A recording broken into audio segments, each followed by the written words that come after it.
To review the beer.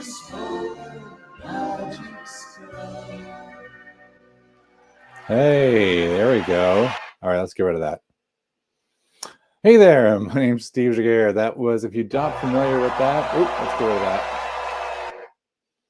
All right, we don't need to share that anymore. That was just more musical intro to this particular beer review of the beer called Softly Spoken Magic Spells, a line taken from that song that hopefully just played as the intro by Pink Floyd, which is the Breathe Reprise to Time, released in, I believe, 1973 from Dark Side of the Moon. If you're a Pink Floyd fan, woo, I'm with you.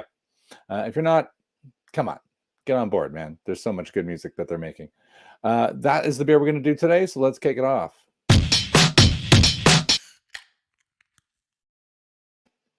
Yes, yes. Why am I doing this beer? Let's get out of the fridge. It was given to me by Jacob, my usual dealer, let's say, of exotic beers as he travels around the United Kingdom to different shops. He comes home with things, and I'm like, well, never heard of it, never heard of the brewery, SingleCut Softly Spoken Magic Spells. It says it's an Imperial IPA. I don't know. I hesitate. It's an 8.6. It's a 98 IBU if you take that seriously. I mean, to a grain of salt, I do. But that's pretty damn sweet, right? SingleCut, Sipsmiths. If you don't know where SingleCut is from, that is understandable if you're in the United Kingdom, because they're not in the United Kingdom. They are from New York City. Actually, you can see SingleCut Beersmiths, Astoria, New York City, and Clifton Park, New York City. So they are from New York, and they make good beer. Now, he gave me a bunch of beers, and I had to decide, okay, which one am I going to do? I don't always do all of them because, for a variety of reasons. I should do more because I've been a bit remiss lately because work has gone crazy. But I had to do this one because I couldn't figure out SingleCut, so I just kind of Googled it and thought, where is it from? And then one of the first links that came up, and I'm spoiler alert, was this one. Let me just share it out for you. Was the Beer Advocates. And it was, the score on it was like, wait, what? Like double take. Oh, it's not. Didn't add it. There. This was like a 98, world class. Softly Spoken Magic Spells, SingleCut Beersmiths. And I'm like, what the? Now I'm influenced. Now I want to try it. I haven't done any homework. I haven't looked to see what hops are in it. I don't know anything else about it. But what I know is that it's apparently amazing. I don't really use Beer Advocate. I use Untappd. I haven't looked at the Untappd score, but they tend to align, right? So that is amazing. So it was a no-brainer. We got to have it, right? And I got to have it with you. And I have noted that it's been around since at least 2016. So it's not like it's a one and done. You can get it somewhere. And occasionally you find it for sale in the UK.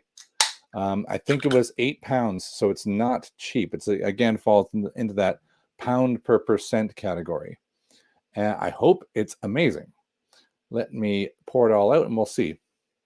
I've got a very, very nifty little taster. It's a whiskey glass with no branding on it. I don't know where I got it, but I have it. I'm going to pour this away from the laptop because there's been too many instances where I've dumped beer on my laptop.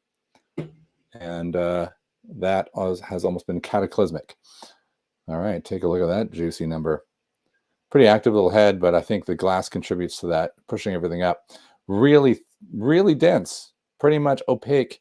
It's got that peachy, juicy look about it that makes your mouth water, that makes you feel like, woo, this is going to be a bomb. I kind of hope it is, but I kind of don't care what it tastes like. I just want it to be awesome, right? I am super warm, by the way. I just got back from walking the dog. The border collie was like, yeah, take me. And it's warm. So we're both a little bit worn out. You got to walk the crap out of border collies. All right. This is one of those ones that the moment it was open, my head just kind of filled up full of all sorts of wonderful goodness. And super tropical, very pineapple. Lovely. That's the overarching, but there's definitely some piney, resiny nonsense going on there, which is good. That means I'm going to get a nice balance. It's not just, I don't like juice bombs that don't have a back end, a firm back end. That's what I like. Yep, making my mouth water. Maybe passion fruit as well. Sweet.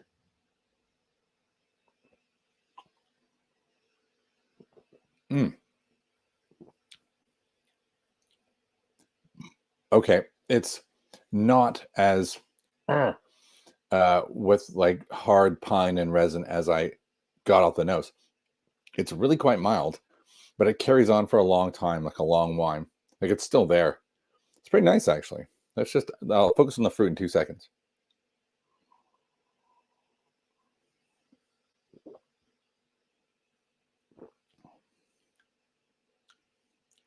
Yeah, okay.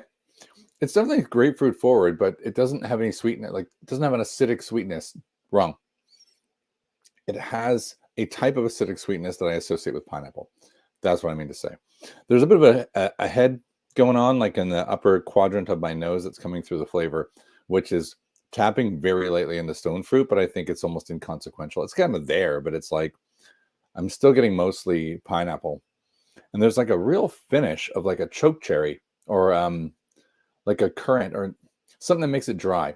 You know what I mean? Like if you ever bite into a choke cherry, you get a lovely acidity, and then it's like, oh, I'm eating tissues. It's like that.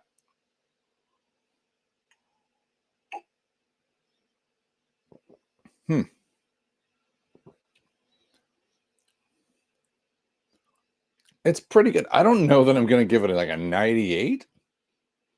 That's pretty strong. Like I think I'm an over biased. That's my, that can be a problem, right? This is the problem. That's why I'm trying to read anything about beers when I'm trying them for the first time. That is a problem. Let's learn a little bit about SingleCut. SingleCut, here we go. The SingleCut, the barn, and man, oh, that looks new. So there they are. They look pretty cool. I don't know why there's a guitar here, but it seems pretty clever. I think if we go into beers, we might actually find. Oh, no, actually, I right-clicked and popped it open earlier. Not a lot of information about it, right? Here we have SingleCut as described by them. The golden, okay. I don't see it as golden. That's more like New England. Bright citrus, yep. Mild pine, yeah. Slightly sweet, yeah. I agree with all this. This says it's got an IBU of 130, and yet the can says right on it it's got an IBU of 95. So maybe not being kept totally up to date generally, but I think maybe they changed the recipe. I think that's totally within their rights to make that happen. But it definitely hits what they said there. So if you're a fan of that sort of pithy, there you go, the grapefruit pithy and bitterness that's sort of more like a, I don't want to say tissue. That makes it sound really bad, but you know what? I think if you know what I mean by pithy, it starts off with a kind of a pineapple-y citrus with an undercurrent of mild resin, and then it progresses forward into that. Does the smells fill your head with a bit of stone fruit kind of thing? Like maybe, I'm not gonna say mango. That's too obvious a flavor to say it's in there. More like papaya. It's more subtle, and then it ends with a nice kind of mandarin citrus and this weird dry bitter, which is really interesting. It's very unique. I think I'm going to throw it like I'm probably going to bring it down wherever it is I voted. I'm going to give it an even 4 to 5. That's an 80. It's not a 98. Like, I don't know why people are going bonkers for it. I don't think it's out of date. It seems like it's brand new. It was just bought recently, and the expiry date is way in the future. So it's good. It's a good beer, but it's maybe not a 98. However, I do recommend trying to find it and other beers from SingleCut because I'm probably marking it down only because I expected to completely blow my mind and it didn't. All right. So that's where I'm going to leave it. I think, is this worth maybe as a birthday gift, an 8-pound, 8.6% Imperial IPA? Yeah, I think it's definitely good. And sight unseen, they're going to think it's a pretty damn good beer. It does not at all taste like an 8.6. I'll give you that. Because of the mild pine and the little bit of citrus, it just flows. And it's beautiful for a hot day like this. So I have definitely chosen the right beer for the circumstances. Yeah, it's just not the mind blower that I expected to be. It's above average. There we go. I think I'm going to leave it right there. Thanks for watching now and in the future. My name's Steve Jaguar. Tell your friends about the channel if they love beer. Let them know. And tell me in the comments any other breweries you want me to look for. How about that? Because I like experimenting with the new ones and finding out where they are and see if I can maybe, now that the world's opened up and I'm traveling more, see if I can make my journeys hit some of the weirder breweries, particularly on the other side of the pond in USA, because I'm going to be going there a lot in the near future. All right, I'm going to sign off. Thank you for watching. My name's Steve Jaguar. This has been a review of SingleCut, softly spoken magic spells, Pink Floyd named, not quite themed, delicious Imperial IPA at 8.6%. Thanks for watching, and I hope you're having a good long weekend if you're in the UK.